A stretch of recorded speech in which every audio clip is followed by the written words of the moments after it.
Existe este momento una epidemia devastadora de diabetes con un rango entre 339 millones a 590 millones de diabéticos al año actual y una media de 422, más 300 millones con prediabetes. Es decir, estamos hablando casi de 850 millones de personas en el mundo con diabetes.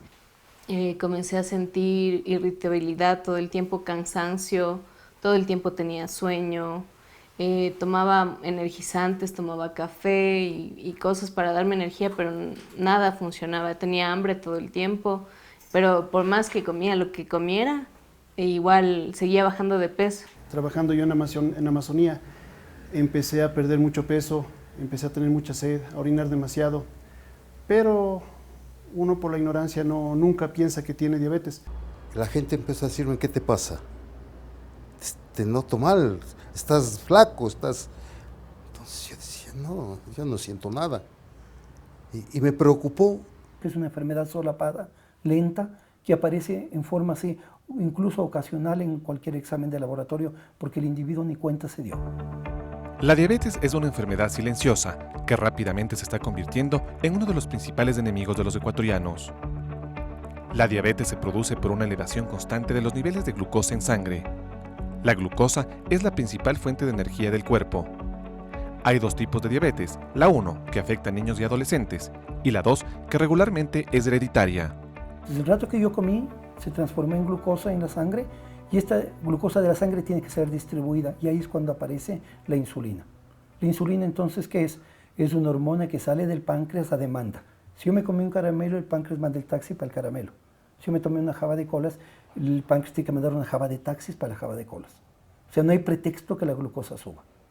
Si la glucosa sube, quiere decir, o el páncreas está perezoso, o el páncreas no tiene insulina, o algo está bloqueando la distribución de la glucosa. Y eso es lo que pasa en los dos tipos de diabetes para caracterizarlos. En la diabetes tipo 2, que es el 95% de todos los diabéticos, y por eso es lo que se conoce más sobre ese tema, en este caso que tengo, yo tengo demasiado cuerpo para poco taxi. Entonces la gordura hace que sea imposible la distribución del azúcar, y el azúcar se queda almacenada en la sangre sin distribuirse. ¿Por qué? Porque el páncreas, mientras estaba yo en obesidad, se terminó agotando. Empezó a perder su paciencia y algún rato dijo, ahí quedas, y ahí se disparó la glucosa, y esa es la diabetes tipo 2. ¿Cómo identificar si tenemos o no diabetes? Bueno, el diagnóstico es facilísimo, nos hacemos una glucemia en ayunas. Si, lo normal es de 70 a 99. Si es mayor de 100 a 125, es una glucemia alterada en ayunas, es una prediabetes. Mayor de 126 miligramos por decilitro por 2 veces, es una diabetes mellitus de tipo 2. Esta clasificación, esta forma de dar el diagnóstico, se extrapola a la diabetes tipo 1, y en la diabetes mellitus gestacional consideramos que máximo hasta 95 es la glucemia que debe tener la persona embarazada en ayunas. Este aparato es un glucómetro que mide la glucosa capilar. Es un pequeño laboratorio dentro de la casa del paciente, porque si la persona con diabetes se siente mal, se hace una glucemia introduciendo una tirita acá, tiene este lapicero para pincharse en el dedo, se pincha en el dedo y obtiene una gota de sangre y va a tener el resultado de la glucemia. Y vean el resultado de la glucosa, tiene 90 miligramos por decilitro. Es una cifra completamente normal. Si la glucemia está en menos de 70, se llama hipoglucemia y es gravísimo para la salud. Si la glucemia está en más de 300 miligramos, también está descompensado. En Ecuador, la diabetes está entre las 4 principales causas de muerte. El sobrepeso, la obesidad, el sedentarismo son los detonantes de una enfermedad que también es hereditaria. En el año 82, en el Ecuador, 1 de cada 100.000 habitantes moría por diabetes. Hoy mueren 28. Pero miren lo grotesco de esto. No hicimos nada en los últimos 30 años. Por eso es lo que nosotros le llamamos intransición. ¿Por qué? Porque fuimos incapaces de darnos cuenta que esto se venía e incapaces de salir de este hueco. Por el gran error que tenemos es de echarle la culpa que la diabetes ataca la vista, ataca el corazón, ataca los riñones, y eso es falso, eso es mentira. La diabetes no ataca nada. Es la hiperglicemia del diabético mal controlado el que causó todas estas lesiones. Porque si el diabético estaba bien controlado desde su primer momento, no va a padecer ninguna de estas lesiones. El 7% de los niños de nuestro país tienen obesidad y se gradúan del colegio un 30% de jóvenes obesos. El estudio en salud, que fue el primer estudio nacional de población en este país, que fue hecho en el 2011, demostraba que, por ejemplo, miren, tasas entre 19 y 29 años, el 46% de la población, que es decir, casi 1 de cada 2, tenía sobrepeso y obesidad, en la edad de menos de 30 años. Y entre 50 y 60 años, el 75% de la población de este país tenemos sobrepeso o obesidad, quiere decir 3 de cada 4. Entonces lo único que vemos es una cadena secuencial para dar simplemente atención en la etapa terminal o final. Cuando debíamos haberlo prevenido en los 15, 20 años previos de la diabetes mal controlada y en los 15, 20 años de la obesidad o sobrepeso mal controlados. ¿Cuáles son los desafíos que tienen los pacientes diabéticos con su salud? El paciente diabético tiene derechos, pero también tiene responsabilidades.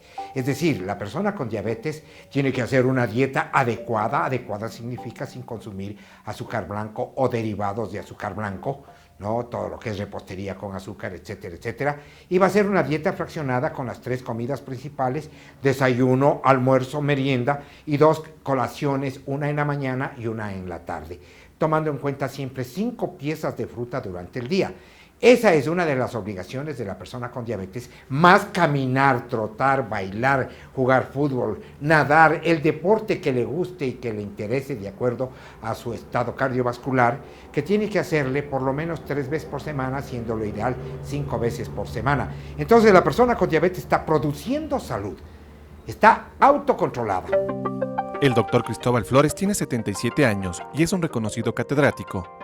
Julio Ochoa tiene 51 y es ingeniero petrolero. A los dos les sorprendió la diabetes hace pocos meses. Frente a las circunstancias, el doctor me dijo, no se limite en las comidas, coma, pero moderadamente. Es decir, mire, ahí viene la parte de las costumbres, los hábitos, la cultura que hay que adquirir para vivir sanamente sin afectar a la salud. Es una vida completamente normal. El único limitante es el azúcar. Suele ser medio difícil, pero realmente es algo muy llevadero, no es nada del otro mundo dejar de comer dulces. Por el resto es una vida completamente normal, pero como digo, en base a la disciplina, definitivamente. En el año 2003, el doctor Orellana, junto a un grupo de médicos, diseñaron la Ley de Prevención, Protección y Atención Integral de las personas que padecen diabetes. Esta fue aprobada por el Congreso Nacional. Sin embargo, el reglamento no ha sido puesto en vigencia por la Presidencia de la República desde hace 13 años. Y tenemos en la disposición general primera, le corresponderá al Instituto Nacional de Diabetología, que se pensaba hacer, coordinar las acciones necesarias para obtener la exoneración de tributos a la importación y comercialización de insulina, jeringas y aplicadores de insulina, antidiabéticos orales, el cuadro básico de alimentos, cintas, glucómetros y en general todos los elementos necesarios para el autocontrol y el tratamiento de la diabetes. Entonces yo tengo pacientes que no tienen para un frasco de insulina con 500 miligramos de glucosa y que dicen, doctor, no he podido comprar la insulina porque no tengo el dinero para la insulina. La insulina, los análogos valen $1 producir un frasco de 1000 unidades y aquí se los vende en $54 los análogos. En otros países la insulina se regala a la población diabética para que no haya comas diabéticos, para que no haya graves descompensaciones y que la gente se muera sin tener la atención necesaria. En este momento el diabético ecuatoriano está desprotegido. Un paciente diabético invierte mensualmente en su tratamiento un promedio entre $350 y $400, un rubro que difícilmente puede cubrir la gran mayoría de los ecuatorianos.